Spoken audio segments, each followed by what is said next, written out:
So welcome back to the second part of the lecture.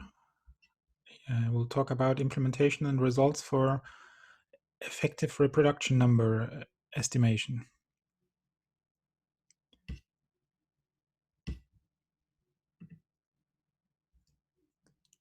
Good. Let's see. We should be here. All right. So in the previous part, we talked about how to define that, and we looked at discretized versions of the effective reproduction number estimate in both smoothed form and unsmoothed form, which you can then cast into a distributional framework, assuming a Poisson distribution.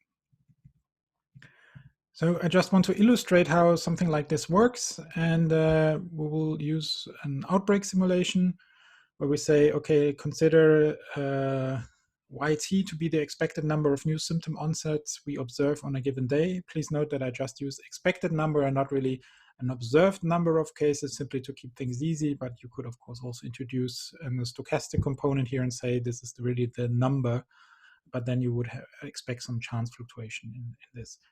Let's say W1 to Wm is the probability mass function. That means the probability that a generation time for a particular infector-infectee pair is equal to Wi, and let's just assume that there's an upper number of days which we consider to be part of the generation time. This is merely for technical reasons, because we don't expect there to be many transmissions with the generation time, which is, for example, very long. What is very important here is I assume that there's no generation time mass at 0. So I'm simply leaving that one out of the picture. This is simply also to make the equations later on a bit easier to handle, because otherwise you will not be able to distinguish what is new cases and what is part of the history which you observed and you get at a particular time point. So this is also to keep things easy. And it's not so easy to simply say, well, let's include 0 as well, because then you have to give it some more thought. Because what I really want to do is want to make a simple estimation that I say, okay, I have a particular cohort effective reproduction number. And so I will say that the YT at a given time point is simply a sum of all the previous cases, and I will say that, well, how many cases does a particular person on a given day introduce? So this will be, for example, we can start here, maybe this is the easiest. How many new cases will somebody who was infected yesterday, how many new cases does this person produce? Well, so what we will do is we will take the overall number of cases and then divide that according to the generation time distribution. So this will be the overall. You can also say this is how many cases in general you will get. How many of them will be on day 1?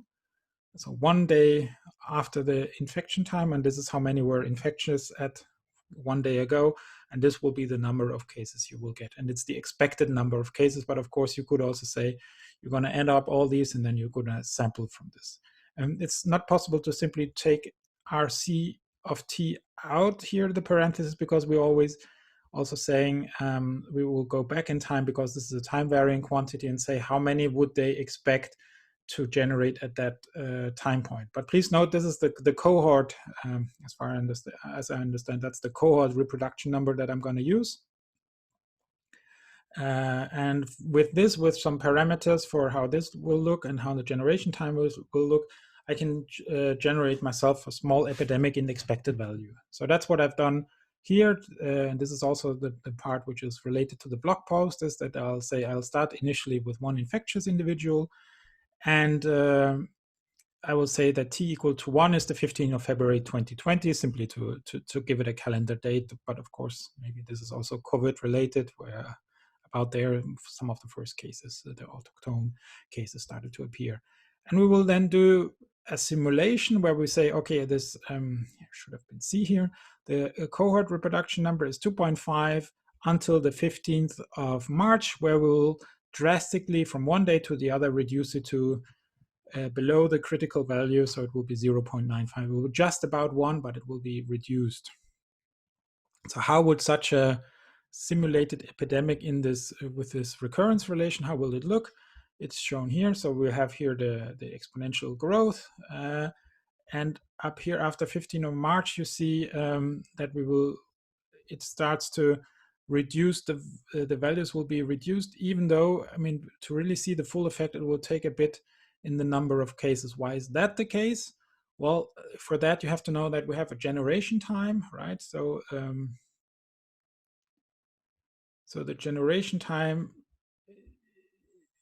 which generation time did I pick here? And I didn't write that on the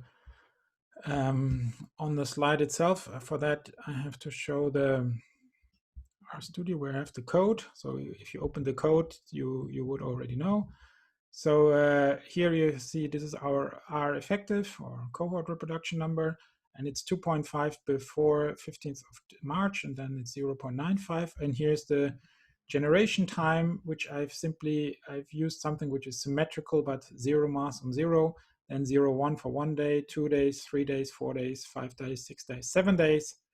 And so it's from 0 to 7. 7 is the largest value. After that, we say it's 0, and 0 days generation time has probability 0. And then we can, this is simply just a way to make this a probability distribution. There's the package R0. There's an R package for calculating these.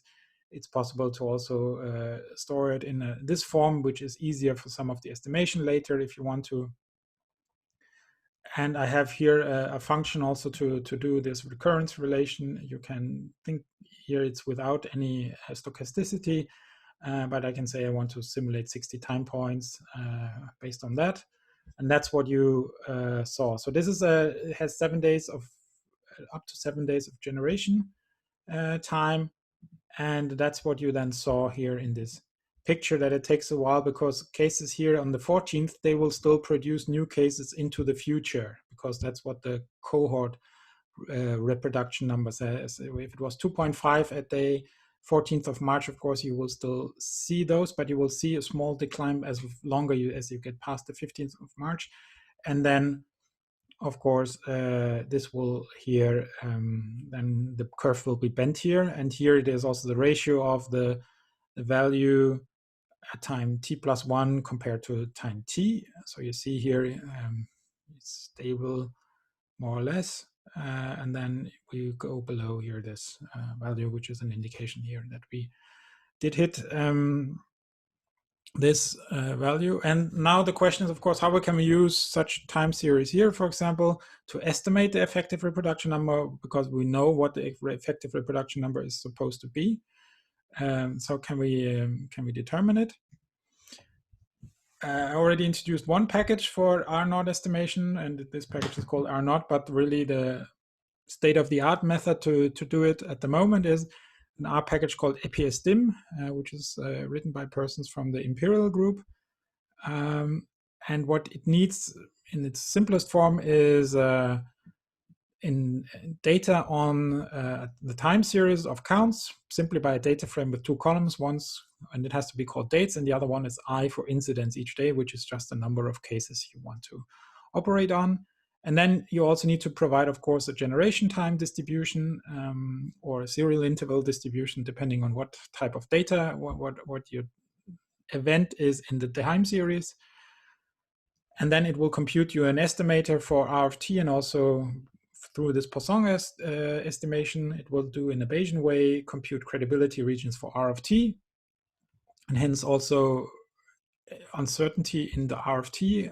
And it has further options to also allow you to transport any uncertainty you have in the estimation of the serial interval also to the estimates for the RT. So it's quite a flexible package, and this is actually the one which is used by the Volkshelsemyndigheten as an example, but also, as far as I understood it, the public health authorities in Austria are using this package, and for example, also the the website by the London School of Hygiene and Tropical Medicine, which compute R0 or the effective instantaneous reproduction number for most of the countries which have their data by the Johns Hopkins University repository. They also use the IPSTeam package for this. So just to look a bit at the code, so we load the package, we then out was the, as you saw from my previous, is the result of the simulation R outbreak function. And this is just a quick trick to sort of rename the columns so they have the same names, and unfortunately the package is insisting on that these columns have to be labeled like this. And then you call here, this is the call to, they say you want to estimate the R, estimate R, that's the function which does the estimation, you give it the data frame, and then you have to specify what type of method you're using, and this is here a non-parametric serial interval, and it's always serial interval here because in order, but this is the generation time distribution that you're using. And here I'm using the true generation time, which was this 0 and then 0, 1, 0, 1, 0, 2, and so on. So with these 0 to 7 days with no mass on 0. And then you say for which time points you will do that. We will later gonna get into that here, the smoothing, you can specify your interval, what's the start and what's the end. But here I've chosen start and end to be equal to each other. So there's no smoothing here, which is the thing I actually advised against doing with real world data, but here we have simulated data. I think it's okay. You can plot the result of this directly, but you can also make it a bit more accessible in data frame form by extracting some of the things. Here I've, for example, extracted the dates, which is sort of has one technicality about it, because where it is about, if you have, for example, here an interval, which day of the interval do you assign as the result day? So when you plot that as a time series, is it the middle of this interval? Is it the end? Is it the beginning? It makes a difference, of course, what you put in there. So here, but since start and end are the same, I mean, there's not much to discuss here. But later on, you will see I will use here the end. I think maybe statistically it's better to use the midpoint of your interval, but you can say, well, at the end, that's only the only time point when you have these data available, so you can't do it before that, right? And then this is from Bayesian stuff. It's the 2.5 and 97.5 credibility percentiles of pointwise predictive distribution, so you can get some credibility regions. So here you see the result from my simulated data. I had 2.5 here in the cohort reproduction number, and then it went down to 0.95, which is almost indistinguishable from 1, but it is below 1 here. And what is interesting here is, of course, in the beginning you always have a bit of jiggly, because it's hard to estimate with very few data points. Then you get into the right value, and then here has and here you have to notice it's the cohort reproduction number which changes from one day to the other. So this is abrupt change, but it's in the cohort reproduction number. It's not so people who were infected here already sort of generate according to their cohort reproduction number, and what if you have such a simulation, then of course the instantaneous reproduction number takes a while to adopt to this. But of course, so what you can see is that if you take the estimate, it is really after the time point that it starts, where the intervention was, where it starts to decrease. We can debate if that's, but that's the way we generated the data. That, as you saw also here, the cut is not at the 15th of March in the curve, right? So that also means for the estimation, it's a bit slower, but you would be able to say if there's a abrupt change, then you would see this here starting from that time point in the cohort reproduction number. If you would take you would see that in the instantaneous reproduction number. If you would take a cohort reproduction estimate, which I haven't talked about, you would get such a line which goes something like this. So you would already, in anticipation, it would seem, of the future intervention, you would already reduce reproductive number at an earlier stage. So you can always debate also what is the correct way of actually seeing this reproductive number once you have an intervention measure. And I think many would see it more that the appropriate way to study intervention is through the instantaneous reproduction number, because it is most of it will be a drastic change from one time point to the next time point. and that's what you want to see when you do the curve fitting. But actually, this simulation model is not using the concept of the instantaneous. It's using the cohort reproduction, because for me this is the more natural thing. Is that's what it describes, how many you would infect from one day to the other. So, but maybe this here, then this gradual change from one to the other at one particular time, but maybe one should have a more sort of like go from one to the other in a more smooth form, like linearly from 2.5 to 0.95 or something like that. That's something which I've thought about would be a nice thing for you to maybe do as part of a simulation for the first project work. So maybe have a look at this, and you will have to get back to it as part of the project work. Right, so this was in a simulation study. Everything is nice. We know the data, we know the model. And of course, now we just to sort of confront you with sort of like as mathematicians, if you're not used to it, real world data are an ugly mess compared to the nice, clean laboratory way of when you formulate the model. But this is the what you have to deal with if you want to apply such models in real world. So please remember the humbleness I talked about in the beginning. This is really where it kicks in, because you have to know so many of the pitfalls which you can do it. It doesn't mean that you shouldn't do it, because that's what you can bring to the table, a modeling effort. But you should always be careful to not over-interpret your result, or at least point out that these are the assumptions and these are limitations if these assumptions are not fulfilled. Unfortunately, I've seen too many papers also about COVID, where people, maybe in order to sharpen the message, maybe to publish high impact, maybe because they don't know better, because they are not used to work with public health data, I don't know, but they say, we know this, it's for sure and certain, and I expect this to be like this, and nothing mentioned about the limitations. And if at least you work in public health and you work with statistics, you work with data, you always get a bit frustrated, because if that's the message which is sort of, because that's the one which airs because it's simple, but life is usually not as simple as that. And I want to illustrate that with maybe two examples. So the first one, and here I have to admit, I'm not part of the Swedish response for COVID, so I don't know all the details about this, but this is just what I can observe from a bit further away. So I simply load the data which are made available, which I think is very great. And many countries have made quite some efforts that you can download some data from their public registry, which I think is great. But of course, some of the details and some of the complications I wouldn't know, because I don't work with these data on a daily basis. But I mean, you don't either, so we're in the same boat. I know a bit about this, and some things I don't know. So don't overinterpret my what I say here, but maybe it can still give you a view on what are the complications when you sort of like when your theory, when your models hit the real world. So let's look at the data as they are from today. So I downloaded these. If you look at the code, there's an Excel file which is made available by the Folkhälsomyndigheten, which you can download, which contains for regions, death, ICU, reported cases, and so on. So here is the total number of registered cases. It's the first pitfall is to always think this is the total number of cases which there were in Sweden, which is not true, at least not for COVID-19 and probably not for many other diseases. These are just those who have been laboratory confirmed.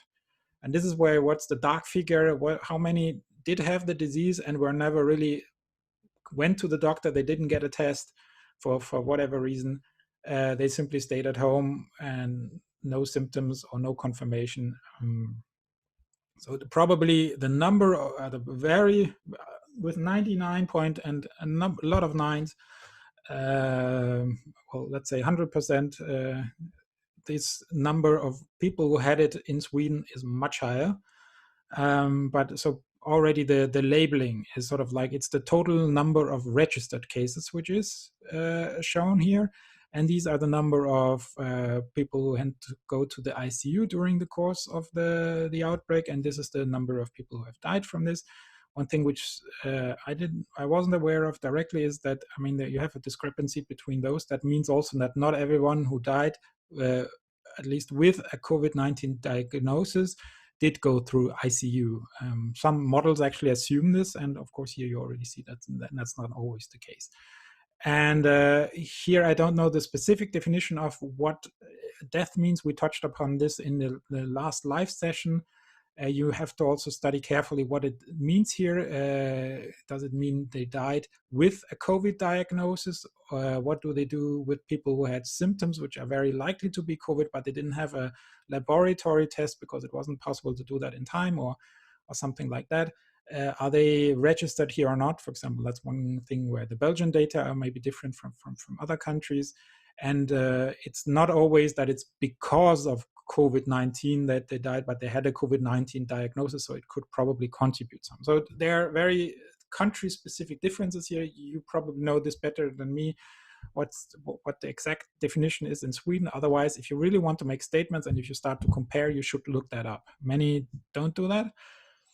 And here, so are the time series of reported cases. You see here, these are the number of daily reports. You see strong weekly pattern, probably a Saturday, Sunday, where you have these lows, and then you have the highs. Sometimes the Monday and the Tuesday are catch-up effects from the weekend.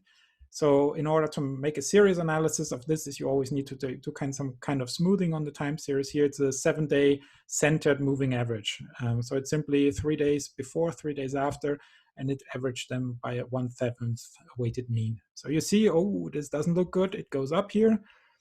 So what's happening in Sweden? Many people have asked me also because the case numbers go up. Well, and that's already the next. Is the disease getting much worse in Sweden? I don't know for sure, but one thing you always have to know about is, of course, testing. How many tests are conducted? What's the policy of testing? Which is very important. Are there enough tests available, and what's the policy? If you have symptoms, can you easily get a test, or do they say, well, it doesn't change anything we would do to you besides knowing that you had COVID for sure? Why should we spend all the money on this testing? It could be one philosophy. The other one is to also say, okay, we want to know if you have COVID, you have to have very strict different measures than if you had a normal cough or a running nose, right? So we want to make sure that we really rule out those, because with those who have COVID, we really want to enforce much stricter quarantine measures. We want to do contact tracing. We want to do many other things. So this is one thing which is always much debate. What's the testing philosophy? And you can look into the media and all the political about this, but if you don't do any tests, you don't get any positive cases reported. That doesn't mean the disease doesn't exist. But it's important to keep that in mind. Here, maybe, and this is sort of like maybe a bit more certain measures. Here's the number of ICU patients over time. You see that this has gone down, even though this has gone up. But it's important to realize that there's a certain lag between them. Average, at least, I don't know the number for Sweden exactly. But you say on average, maybe it takes 12 days from diagnosis of the disease, or at least your symptom onset of the disease, to you end up in the ICU. So there's a lag, of course, between this graph and this graph. But I mean, something you already see, I mean, this is going up since the beginning of June, and this year is not going up, at least.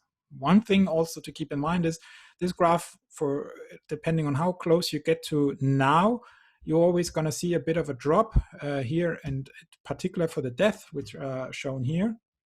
You have also which is you could say the most reliable number in some sense, because it doesn't depend on the testing strategy. Well, not entirely true, because it's not all-cause mortality here. It's those who at least have some relationship with COVID-19. So at least either they had to have a test, and if they don't have a test, maybe they're not counted here. In other regions, countries, they look at all-cause mortality here, because they say that doesn't depend on test. I don't know for sure for Sweden here, but I mean, this is something which has to be kept in mind. But you see the number of deaths also goes down, but you see here really for the last couple of 1-2 weeks, there is really low. And that's something we will talk about in the next lecture, because that could be related to simply cases missing because they have not been reported yet, because this is the date of, as far as I understood, it's the date of when they died. Check the resource for sure, but I think it's not the day of report. Here it is the day of report to the Folkhälsomyndigheten. Here it is the start when they went the first day to the ICU, and here is the day when they died. So always, if you look at such time series, ask or try to find out what's the specific event which is shown here, right? You often see date and cases. That doesn't mean, that makes a big difference if it's the day of reporting, the day to report to some European agency like the European Center of Disease Control. Is it the day of symptom onset? That makes a huge number of days different. It can be between 14 days of difference between these two events. And of course, if you want to analyze intervention, which happened within 14 days, then 14 days make a difference. So keep that in mind if you ever want to do such analysis. It's important to really understand what is the day. And as that's what I researched here, at least what I found, I think it's the time of death. And then it's for sure that it takes a while for, if somebody died a week ago, that all the paperwork gets done, it's transmitted to Folkhälsomyndigheten and so on. So there's always a bit of lag here. And that same goes also less here because it's the day of reporting already. But even for the ICU patient and for the death, certainly you have this right truncation, which is it's called, that some cases are missing. And we will talk about that in the next lecture, how we can actually address something like this. So don't believe the numbers too close to now. I think for the later analysis, I actually removed the last couple of days here, but always be careful when you get very close to now about that. It's not the main part for today's analysis, but for next time. Okay, just to look at some ratios. So I looked here at the number of ICU patients at time t versus the number of reported cases 12 days ago, because I said there was a lag of 12 days between at least the symptom onset. Of course, this is the reporting date, so already there you have a bit of uncertainty. So these are to be taken with a grain of salt, but you see that this ratio drops over time. So that means you have smaller and smaller fraction of ICU compared to the total number of cases, which could be an indicator that the testing figures are increased. And of course, that is the case here. We know that for Sweden. I will show that on the next slide. But you will, or on a later slide, you will also see that here, for example, the ratio of the number of people who died versus the ICU patients 7 days ago, because you say typically it's about 7 days from you get to the ICU till you die on average. You see that you have at least a somewhat stable pattern for April or May, which is an indication that this is a stable phenomena you observe. And then you see this drop here, which could be related to lack of reported deaths, for example. So don't think this is maybe because the virus is getting less aggressive. It could be simply because cases are not reported yet. I don't know for sure. But this is, for example, one thing you could sort of as a rough measure track to see, okay, it's not the policy for ICU, doesn't seem to have changed. But of course, if you look at the ratio and say death to cases, and that would be, I'd say 19 days ago, because 12 days to symptom onset, 7 days, then you see this huge drop in this ratio, which is a clear, for me, indication of that, of course, testing has increased. I mean, maybe we should just go to that. Of course, the number, you know that the number of tests that you conduct has more or less linearly increased over the week. So of course, the number of tests you conduct is larger. But just because you do more tests doesn't necessarily mean, well, there was. These are I mean, it's important to realize these are not tested simply. It's not a random sample of the population. People maybe had symptoms, and that's why they wanted to get tested. So if there are no tests, you couldn't get tested. So that's why you were missed. But so the question is the causality of this. Is the number of tests increased because more people are sick? It's more important, and we need to sort of get the number. Or is the causality the number increases because we increase the tests? But since, from my opinion, these are not tests at random, it's important to understand the test policy.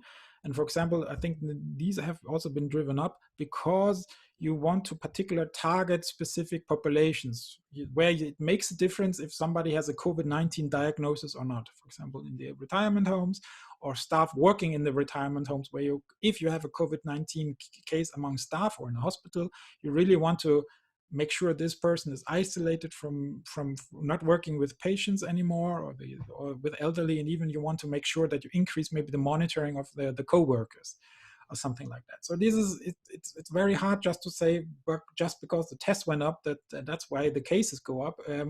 but it's something you need to keep in mind. The testing is not stable over time, and you need to take that into account.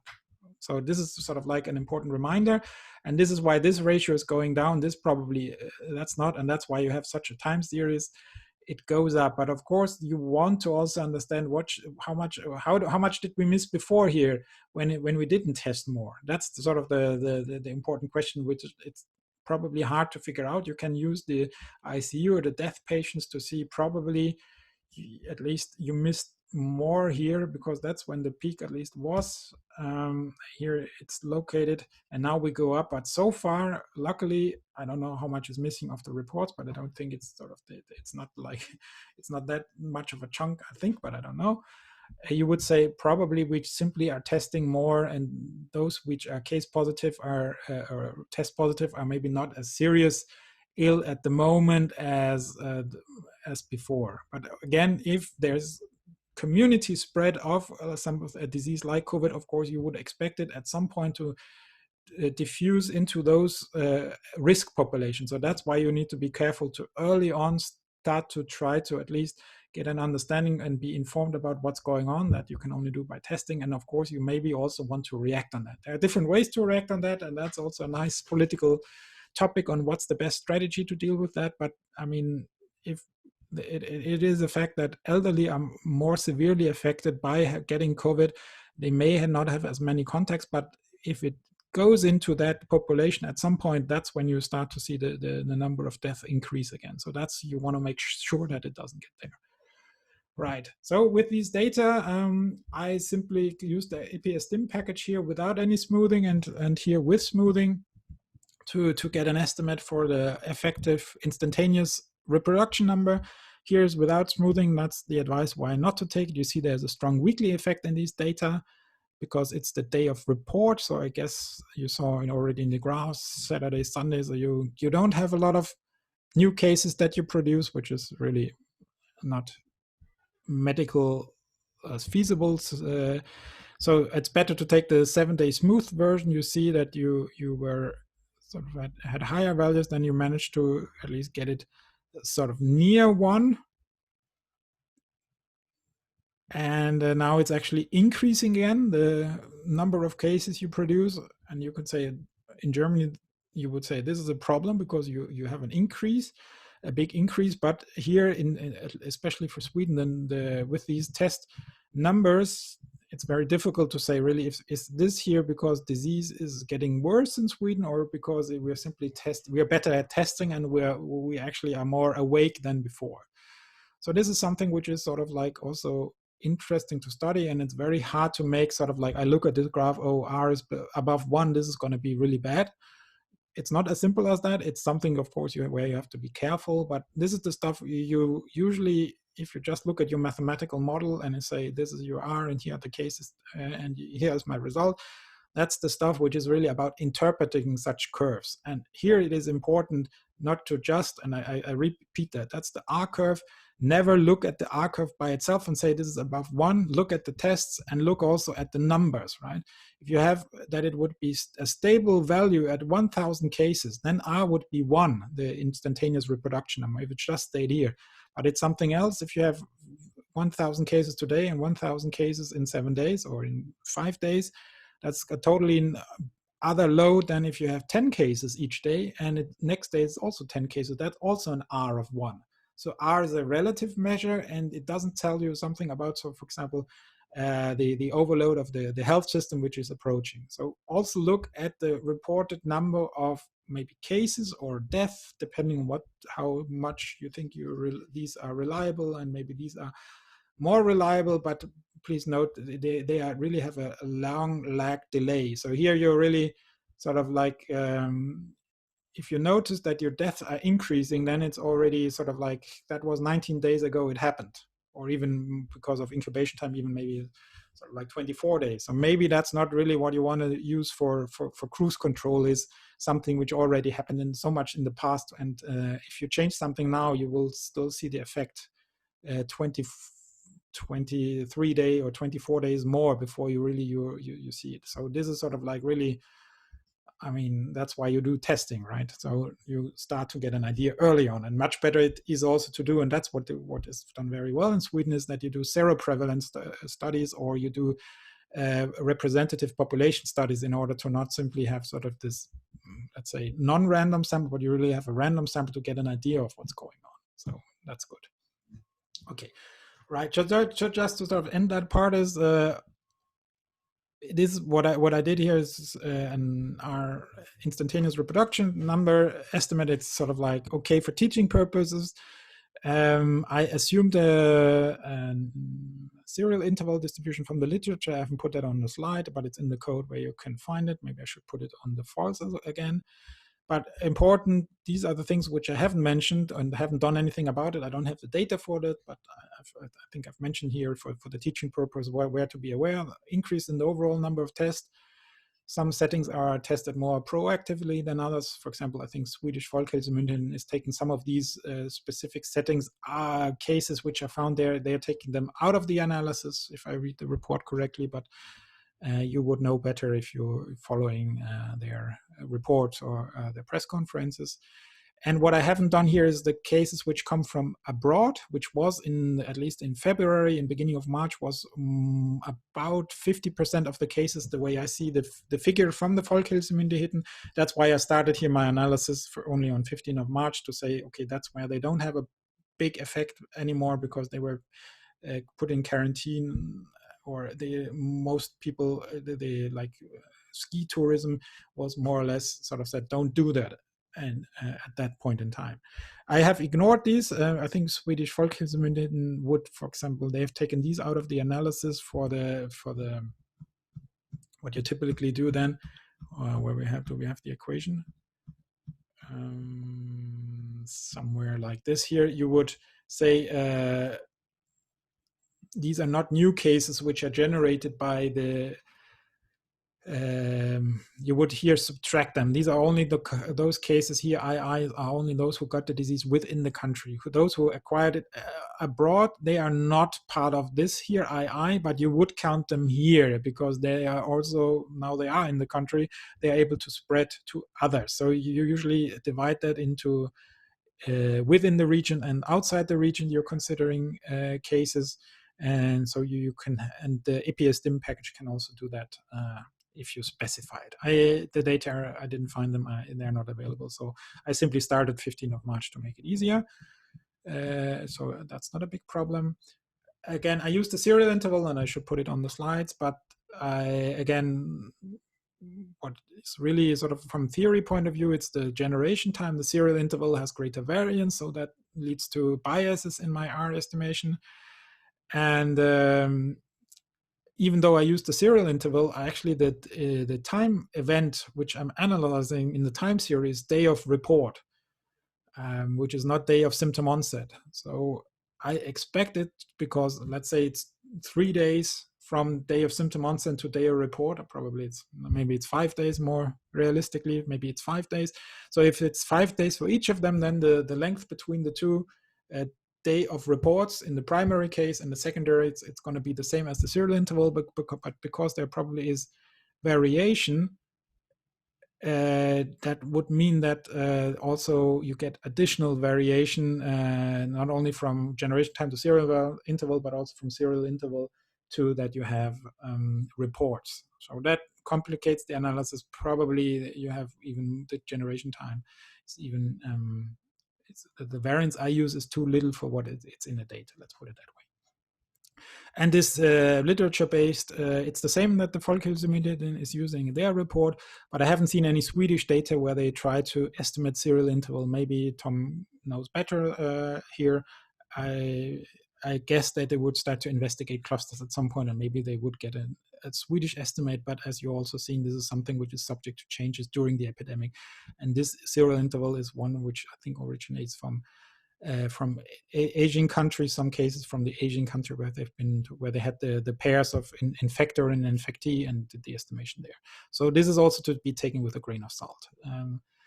Okay, but nevertheless, this is something, there's a big interest in these RT values, and this is also why Folkhälsomyndigheten is reporting them. And if you want to know more, there's a report by Folkhälsomyndigheten about this, which if you click on here, you can see, and it's not that far away from the analysis. They have a bit better data, but they also use, for example, the IPSTeam package to estimate the reproduction number. This all is supposed to give you an insight that the methods we're trying to teach you here in this course are actually really useful in practice, and they are used in practice. So if you now know, you can get your face with an appropriate equation and R code, maybe you can be the next one to be on television, if that's something you're interested in. Important is, and that's maybe my main point to you, if you should ever get or try to interpret these results, RFT always needs context. Don't look at the number if it's 1.5 to 0.5. To me, it's not so important. It gives you a direction indicator. How is the progress? Are we up? Are we going down? It gives you a direction, but it doesn't tell you if there is a problem or not. That you need to know the absolute number of reported cases for as well. Also maybe overload of health capacity and so on. So never take that. It's an indicator in a series of other indicators. And at least in Germany, there's been quite a lot of debate about these RFT values, and people have tried to explain it and so on and so on. In my opinion, it's an indicator. It gives you a good indication about what's going on in terms of direction, but it doesn't. It has some difficulties. And if you look at the absolute number of reported cases, you don't need a lot of modeling assumptions. You may need some, but at least you can get a good overview by looking at the case numbers. So that's why I would always say, never look at the curve like this alone. Always look at the curve together with something like this or this jointly, right? As I said here, RFT 1.3, so it makes a difference if you have 10,000 cases, because that means that within, let's say, one generation time, you're going to have 13,000 cases or 130 cases. That makes a big difference for your healthcare system. So look at that. And also, if the case numbers are low due to fluctuations and also increased testing effort, local clustered outbreaks, you can have large RFT fluctuations. So if you have one RT value above 1, that can happen. That's okay. If you have only 1 case per week, and next time you have 2, that's not critical. If it's in 2 weeks time again, it's down to 1, no worries, right? So there are fluctuations also. Even if you have like 300 a day, you can have fluctuation, as you will see at the next slide. It's really keeping a broader picture. And one thing is to do smoothing in order to sort of like see what is it for a time interval. It's not really the time point which is interesting, it's a time interval which is interesting, what's the transmission dynamics within a given interval. And another advice is to use, if you start to try to assess interventions, as I will just at least say something about on the next slide, be very careful about using RFT because of, for example, which RT value is it? When is the intervention? And is it really the intervention that is driving this, or is it maybe behavioral change and in anticipation of it? And you already also saw from this graph here, it depends on how you think the intervention actually went on in the population. So be careful about that. I've seen too many people who just say, here's my RFT graph, and I interpret this and this and this from this graph. And you need to have a bigger picture for this. Right. So here's just a sort of like something from Germany, just to sort of like to get a different curve. So you see that this is the curve how it looked here in Germany. This is data by the German Robert Koch Institute, which are available publicly. So what they have is the day of onset of disease, or at least it's self-reported or reported as the local health authorities ask. But it is the date where people say they have had their symptom onset, and it is done such a way that about 70%, I think, have that, 60 to 70%, I don't know the exact number. And then there's an imputation scheme used to sort of impute the day of symptom onset for the others. You can find the details in a report by the Robert Koch Institute. And you see here that we had the large peak, and then since then, decreased. We had a shutdown-like measures on the 23rd with some banning of public events and so on in the times before. So one question, of course, also has been sort of like, what did the shutdown do? So if you look 23 of March, you see that the peak of the curve probably already passed. So next question is sort of like, be careful here, it's disease onset, it's the time of exposure which is relevant. We will talk about that in the next lecture as well. So it's probably this curve here shifted a bit to the left if you want to know when people actually got infected with the disease. And the other thing is, of course, and this is something many also ignore, is that sometimes some measures are also preventive of nature. You will not see that there will be a connection. Here was the intervention and then things went down, like we had like here, because sometimes a measure is also made simply to prevent things from going up, and you will of course never see that in the data from your own country. You will see that in maybe data sets of other countries or other regions which chose a different policy. But this is simply to say, okay, with the combined effort of intervention and very much also the behavioral changes in the public, which is, I think, very important, and is more important to realize that that's what's going to change the epidemic, not the measure itself. That somebody changes their behavior, maybe because supported by measures, or maybe because they think this is a good idea, or because they are worried, they got the public health message. That is also something you need to investigate if you want to do something like that. You got this decrease over time, so we're really down to a small number. The tests increased almost exponentially in this period here, but since then, opposite to Sweden, I think the test numbers have been somewhat stable. I should look for the details if I really want to say that, so I don't know, but that's the general message I've had. You see, for example, here a particular spike which has caused some attention in the last days. In Germany, this is a large outbreak in a meat packaging facility, and now, of course, there's some worry that they were more like 1,500 cases in a very in a small region, in connection with one meat packaging facility, but there are also some other clusters around. Of course, one thing is to worry, is that going to spread to the rest of the population? Of course, here they really then tested the entire all staff in the entire facility. They have been tested, so maybe also there's the test fraction is really a different one at this point here. But of course, this is something which is, of course, worrying if it increases or not. So this is something you would want to keep an eye on. But of course, if you look here at the reproduction number estimate, you see, okay, here it went down on a particular bit below 1 at a particular date. Again, remember, this is a disease of onset, which I'm showing here. Exposure will be earlier, probably. Again, remember that it is not clear if it's the intervention or what it is which makes it go down here, but it certainly is a descriptive way of looking at it. But again, remember, you were up here, you want to you want it to go down, that's fine, sozusagen.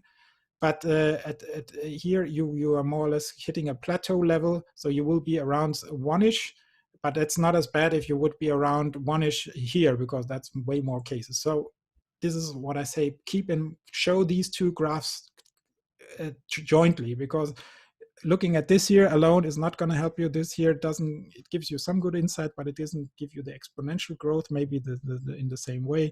So if you want to do it both ways. Here is the smooth graph, and of course then you see that smooth this year, if you use the smooth version, then of course this is going to be stretched out a bit, but of course this is the increases in the reporting number that you will see. These are not the official numbers by the German Robert Koch Institute. This is just, again, a quick analysis I've done with the same serial interval distribution as done in Sweden. I'm not sure. I think in the code there's a link to some documents in German, so not available for entertaining reading for all of you. But there you get some more details about what's going on there and how they estimate. It's done differently. Official estimate is done differently, but as an example, this is one which is reported even quite heavily in the media. I'm not sure how it is for the German, for the Swedish reproduction number, how much is studied on, how much these are looked at together, right?